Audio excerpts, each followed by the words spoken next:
Hey guys, sharpening my Sage 2, and I did most of it on the Edge Pro. Took the bevel down to 36 degrees inclusive, my preferred angle, and took it from like 400 to 1000 grit on the Edge Pro using the Chaucer stones. And this is what I was left with. A polish that's, it's kind of mirrored. It's kind of reflective. It's not great though. It can be improved very much. It can be greatly improved, in fact, or as a matter of fact. So that's what I'm going to do here. A lot of people ask me what this stone is for and what they can use it for, and a lot of people don't understand the limitations of it, and a lot of people don't understand mirror polish. They think like if they get a really high grit stone and just work on the stone that it'll get them a mirror polish, and there's nothing wrong with thinking that. They just don't know that there are steps to getting a mirror polish, and you need to progress through the grits to get a mirror polish, and otherwise you're just going to be stuck with a polished coarse edge, and it's not actually going to be mirrored. So you need a fairly high polish from the get-go, and then you can take it to a stone like this, which is an extremely high grit, and it will refine that polish even more. So that's what I'm going to do here. This is just going to remove any burr I have on this blade off, and it's also going to polish the edge up. And freehand is my preferred method of doing this because I know the machine, the Edge Pro, is exact. For one thing, it doesn't break the tip off the knife like I just did. But I know that I really need to pay attention to what I'm doing. The Edge Pro is exact, and it does hold its angle very well, but for some reason I get sharper edges freehand. So I always like to finish my edges up on the freehand stones.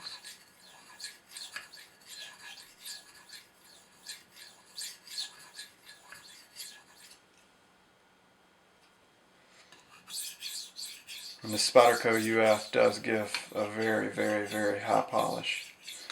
Very good quality finish.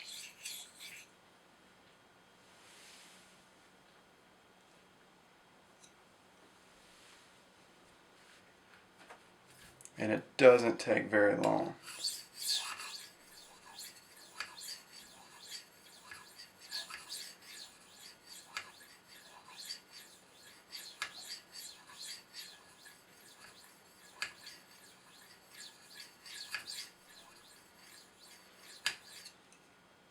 Yes, it's almost done.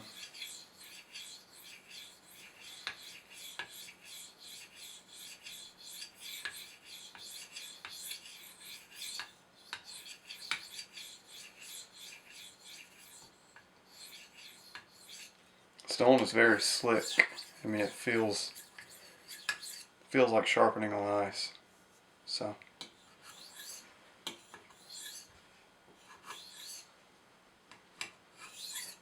I'm raising my angle just a little bit and doing featherweight passes over it just to make sure any burr is missing, or not missing, but gone. I'm trying to make any burr go away.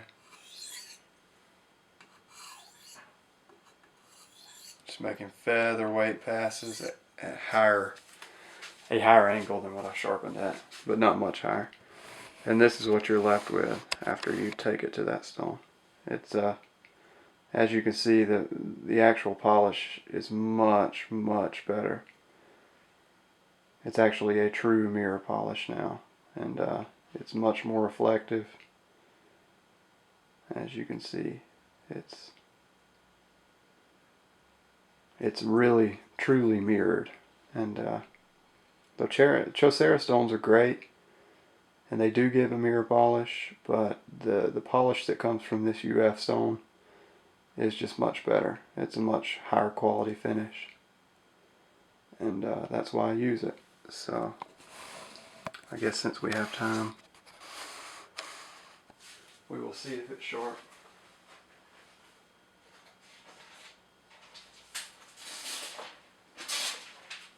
This was a kind of a quick and dirty job, so I don't know.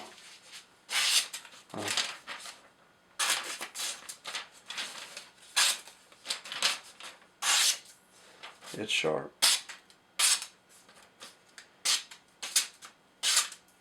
That stone really helps to clean off any burr that's left on there.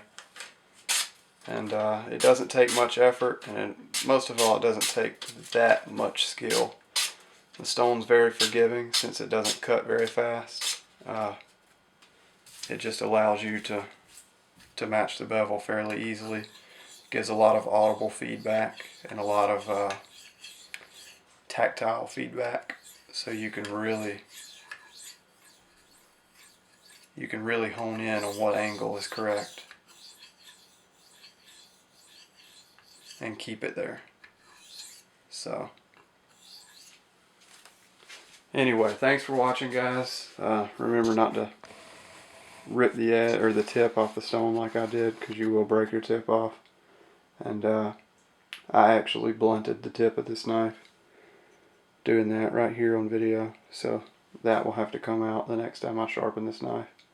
But it is a user, so it doesn't matter.